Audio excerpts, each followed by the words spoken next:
আলোচনার ভিত্তিতে ঐক্যমতের ভিত্তিতে এই প্রত্যেকটা প্রসেস এগিয়ে নিয়ে যাওয়া যাবে।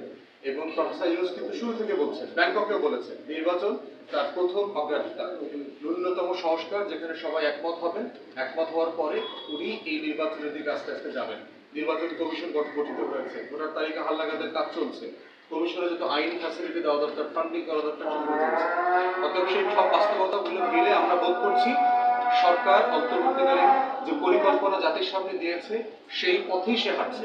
অর্থনীতি ঘুরে দাঁড়াচ্ছে, আমাদের রপ্তানি বাড়ছে, রেমিটেন্স বেড়েছে।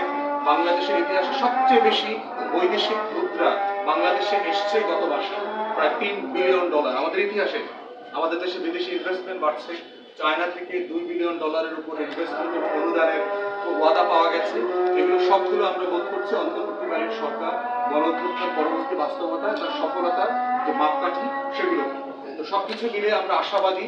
এবি পার্টি মনে করছে যে সংস্কার, বিচার, নির্বাচন এবং এই উন্নয়নের যে রূপরেখা চলছে এগুলো সবগুলোর সাথে আমরা একসাথে কাজ করব। যখন যেখানে সমালোচনা করা দরকার রাষ্ট্র সাপেক্ষে, জনগণ সাপেক্ষে সমালোচনা করব, যেখানে যেখানে সমর্থন দেওয়া দরকার আমরা সমর্থন দেব। এটাই হচ্ছে আজকের আমাদের এই এবি পার্টি লালমনিরহাটের পাটগ্রাম এবং হাতীবান্ধার পক্ষ থেকে আমাদের ছোট্ট ব্রিফিং। আপনারা এর বাইরেও যদি লোকাল ইস্যু নিয়ে কথা বলতে চান, টাইম টু টাইম আমরা কথা বলবো।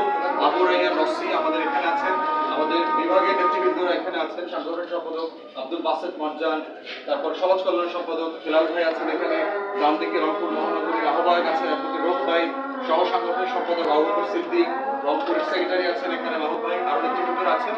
আপনাদের সাথে সবাইকে সাথে নিয়ে আমরা বিভাগের কাজ এবং দেশের কাজ একসাথে এগিয়ে নিয়ে যাবো। জাগো বাহেতিস্তা, এই লড়াই চলছে এবং চলবে। আসসালামু আলাইকুম।